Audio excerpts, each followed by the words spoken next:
नमस्कार साथियों, स्वागत है आपका रीजनिंग अड्डा के इस यूट्यूब चैनल पर। दोस्तों, आज मैं आपके लिए लेके आया हूँ एक बेहद ही शानदार टॉपिक। और टॉपिक है आने वाले ईओ और आरओ की वैकेंसी से संबंधित। दोस्तों, ईओ और आरओ की जो नगर पालिका अधिनियम से जो भी संबंधित टॉपिक है वो सारे टॉपिक मैं आपको इस चैनल पर बिना किसी कॉस्ट के फ्री ऑफ कॉस्ट पढ़ाऊँगा। आज हम सबसे पहले जो सामान्य परीक्षा का टॉपिक है, जैसे संवैधानिक प्रावधान के बारे में हम संपूर्ण ऐतिहासिक पृष्ठभूमि की जानकारी लेंगे। तो सबसे पहले हम बात कर लेते हैं कि भारत में सर्वप्रथम 1687 में नगरीय शासन की स्थापना मद्रास में हुई थी। तो आपको ये बात ध्यान रखनी है सबसे पहले तो कि भारत में सर्वप्रथम 1687 में नगरीय शासन की स्थापना हुई थी और वो मद्रास में हुई थी। कालांतर में कलकत्ता व बम्बई को 1726 में नगरपालिका का दर्जा दिया गया। तो कोलकाता और बम्बई को जो दर्जा दिया गया था नगरपालिका, वो 1726 में दिया गया था। और मद्रास में जो स्थापना हुई थी वो 1687 में हुई थी। राजस्थान में शहरी स्थानीय शासन का 19वीं शताब्दी के मध्य जो है प्रारंभ हुआ था। तो राजस्थान में शहरी स्थानीय शासन का प्रारंभ कब हुआ था? 19वीं शताब्दी के मध्य में हुआ था। अब बात कर लेते हैं आगे कि माउंट आबू सिरोही जिले के अंदर पड़ती है माउंट आबू में 1864-65 में राज्य की पहली नगर पालिका स्थापित हुई। तो ये बेहद इंपॉर्टेंट प्रश्न है दोस्तों कि सबसे पहले राज्य की पहली नगर पालिका स्थापित कहाँ हुई? तो वो हुई थी माउंट आबू में। और कब हुई थी? 1864-65 में। 1870 में मेऊ प्रस्ताव के तहत स्थानीय निकायों को आर्थिक दृष्टि से सुदृढ़ यानी मजबूत करने के लिए वित्तीय विकेंद्रीकरण करने का निर्णय लिया गया। एक 1882 के रिपन प्रस्ताव के तहत नगरीय निकायों में लोकतांत्रिक प्रक्रिया से निर्वाचित प्रतिनिधियों द्वारा शासन किया जाने लगा। आगे बात कर लेते हैं। 1907 में होब हाउस की अध्यक्षता में शाही आयोग का गठन किया गया और जिसने 1909 में स्थानीय निकायों को प्रांतों को सौंपने की सिफारिश की। शाही आयोग की सिफारिश के आधार पर स्थानीय शासन को प्रांतों को सौंप दिया गया। इसके बाद 1935 में प्रांतों को स्वायत्तता दे दी गई, जिससे नगरीय निकाय भी स्वायत्त हो गए। तो कब दी गई स्वायत्तता? 1935 में। और होब हाउस की अध्यक्षता में शाही गठन कब किया गया? 1907 में। और 1909 में स्थानीय निकायों को प्रांतों के सौंपने की सिफारिश की गई। अब देखो आगे की बात कर लेते हैं। जैसे माउंट आबू में 1864-65 में पहले नगर पालिका स्थापित की गई।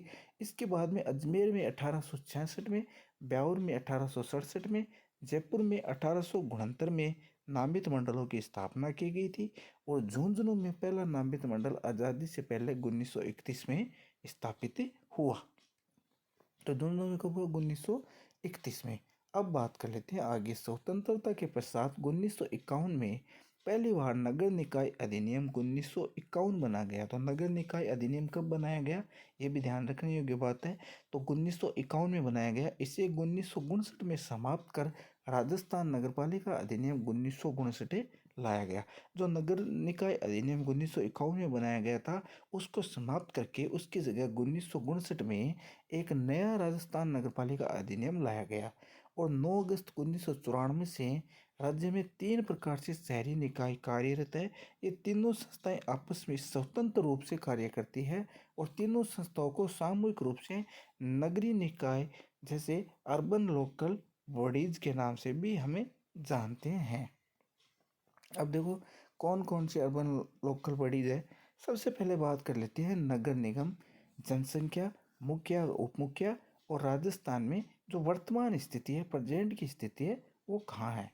तो सबसे पहले बात कर लेते हैं नगर निगम की। तो नगर निगम कहाँ होती है दोस्तों? नगर परिषद जो होती है वो 5 लाख से अधिक जब जनसंख्या होती है जहाँ की, वहाँ से नगर निगम होती है।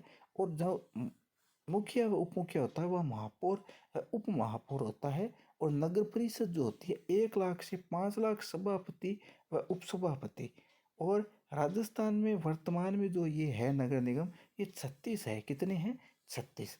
अब बात कर लेते हैं नगर पालिका बोर्ड। जैसे नगर पालिका बोर्ड कहाँ होता है?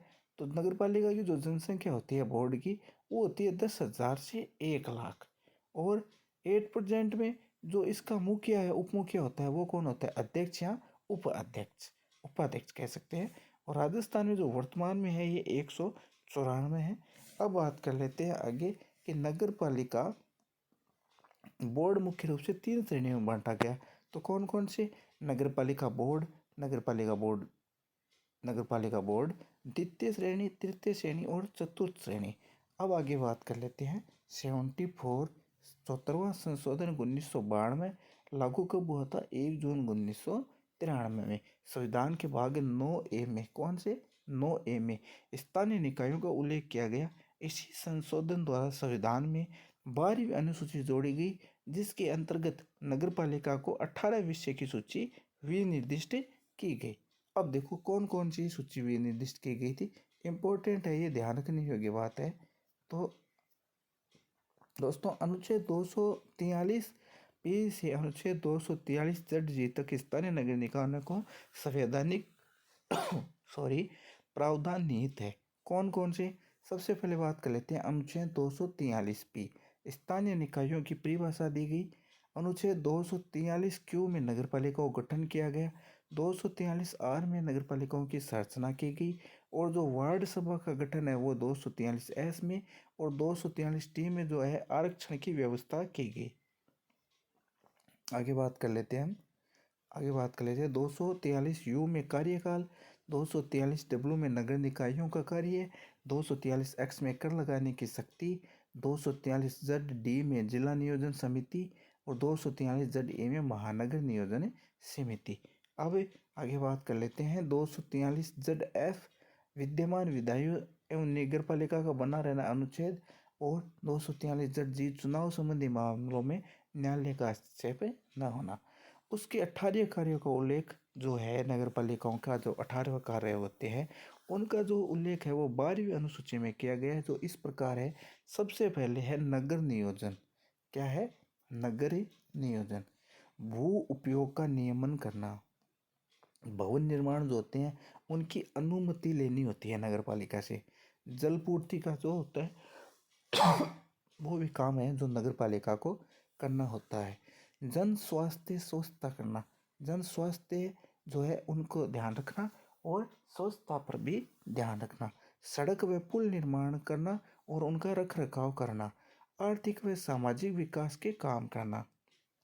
आगे बात कर लेते हैं अग्निशमन जो सेवा होती है, जैसे अग्निशमन, जैसे कहीं आग लग गई तो वहाँ अग्निशमन यंत्र या जो भी अग्निशमन गाड़ी है वहाँ भेजना, सेवा उपलब्ध कराना। शहरी वानिकी और पर्यावरण संरक्षण और पार्कों को विकसित करना, जो भी शहर के अंदर पार्क होते हैं, गार्डन होते हैं, उनको विकसित करना, पर्यावरण संरक्षण करना।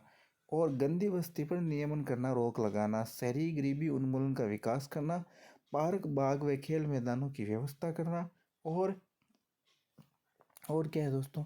और है समाज के कमजोर कल्याण वर्ग व दिव्यांग के हितों के लिए रक्षा करना और काम करना। रेन बसेरा, जैसे अभी हाल ही में चल रहा है अन्नपूर्णा रसोई योजना, ये सारी जो योजना है वो नगर पालिका के अधीन आती है। और जन्म व मृत्यु विवाह पंजीकरण प्रमाण पत्र भी नगर पालिका के द्वारा।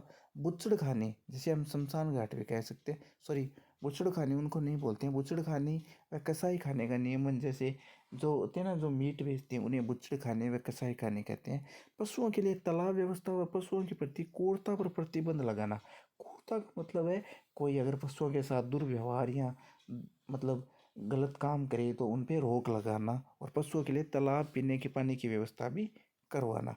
इलेक्ट्रॉनिक शव दाह गृह की व्यवस्था करना। इलेक्ट्रॉनिक शव दाह गृह जैसे एक तो शमशान घाट होते हैं, वहाँ पे दाह संस्कार लकड़ियों के द्वारा लकड़ियाँ जलाकर किया जाता है।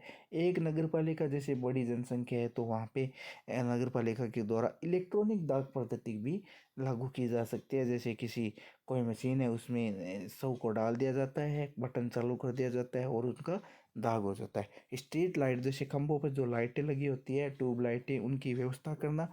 पार्किंग सुलभ, शौचालय, मेले आदि का आयोजन करना।